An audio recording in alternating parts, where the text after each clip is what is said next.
Assalamualaikum warahmatullahi wabarakatuh. Perkenalkan, nama saya Hade Zakira Afna dengan NIM 22029134 untuk memenuhi tugas mata kuliah Aljabar Matriks dengan dosen pengampu Ibu Dr. Andes Yulianti Harisman, SSI, MPD. Nah, untuk tugas video pembelajaran pada kali ini yaitu tentang pembuktian teorema 5, 6, dan 7 sifat-sifat determinan. Langsung saja untuk pembahasan yang pertama yaitu ada teorema 5. Bunyi dari teorema 5 sendiri yaitu misalkan A, B, C adalah matriks N dikali N yang hanya berbeda dalam baris tunggal.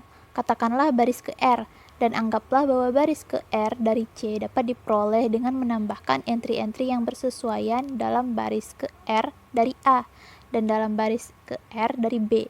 Maka determinan C sama dengan determinan A ditambah determinan B. Maka pembuktiannya bisa dilihat pada layar. Udah tersedia 3 matriks nih. Ada matriks A, matriks B, dan matriks C. Nah, untuk pembuktian kali ini saya menggunakan matriks dengan ordo 2x2. Nah, yang pertama itu ada matriks A. Nilainya ada A11, A12, A21, A22. Lalu matriks B, B11, B12, B21, dan B22. Dan matriks C itu nilainya ada C11, C12, A21 tambah B21, dan A22 ditambah B22.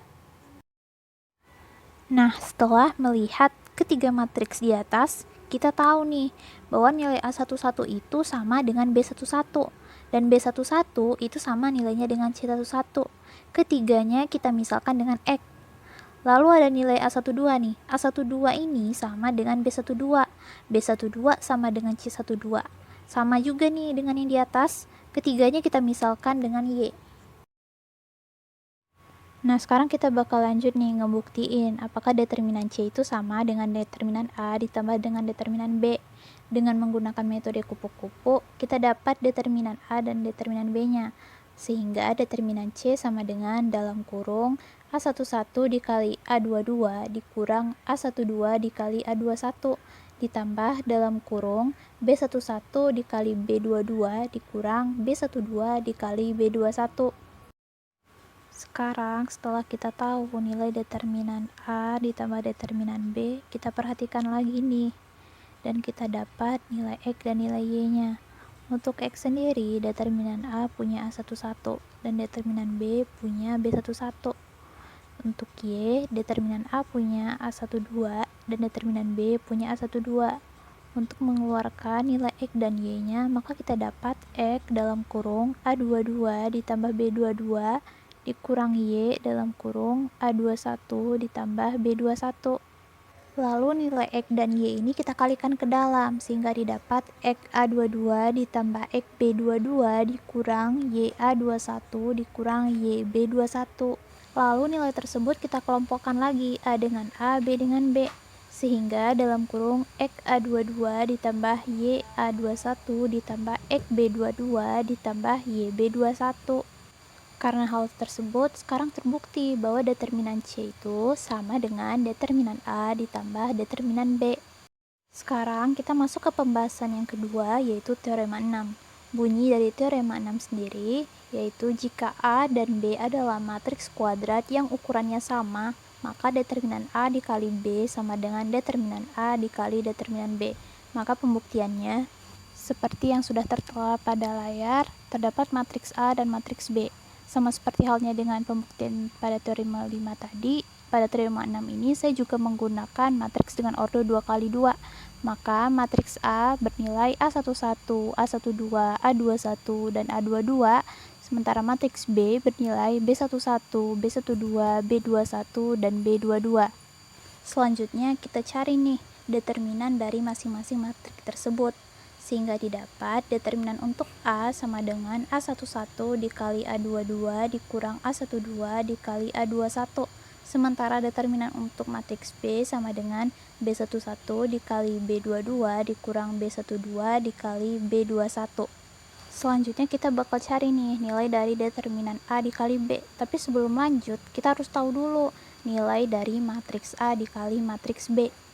Nah, bisa dilihat nih di layar, matriks A, A11, A12, A21, dan A22 dikali matriks B, B11, B12, B21, dan B22 itu sama dengan A11, B11 ditambah A12, B21, A11, B12 ditambah A12, B22, A21, B11 ditambah A22, B21, dan A21, B12 ditambah A22, B22.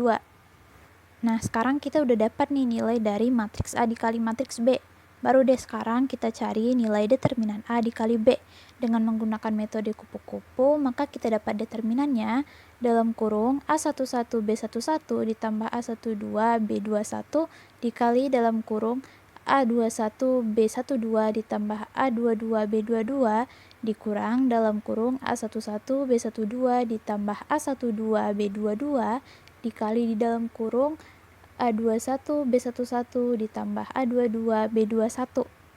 Nah, sekarang tinggal dijabarin deh nilai dari determinan A dikali B. Sehingga pada akhirnya A dikelompokkan dengan A, lalu B dikelompokkan dengan B. Maka didapat dalam kurung A11, A22 dikurang A12, A21 dikali dalam kurung B11, B22 dikurang B12, B22. Sehingga dapat kita ambil kesimpulan bahwa determinan A dikali B itu sama dengan determinan A dikali determinan B. Maka terbukti deh teorema yang keenam ini. Nah, sampai deh kita di pembahasan terakhir pada video pembelajaran kali ini, yaitu teorema yang ketujuh, yang berbunyi sebuah matriks A adalah matriks kuadrat dapat dibalik jika dan hanya jika determinan A-nya tidak sama dengan 0. Nah, pembuktiannya, jika A dapat dibalik, maka A inverse sama dengan 1. Jika diambil determinannya, maka determinan A inverse sama dengan determinan L sama dengan 1. Nah, menurut teorema 6 yang sudah kita bahas sebelumnya, bahwasannya determinan A dikali A inverse sama dengan determinan A dikali determinan A inverse. Jadi, dari keterangan di atas diperoleh bahwasannya determinan A dikali determinan A inverse sama dengan 1. Dengan demikian determinan A itu tidak sama dengan 0. Lalu akibatnya, jika A itu dapat dibalik, maka determinan A inverse itu sama dengan 1 per determinan A.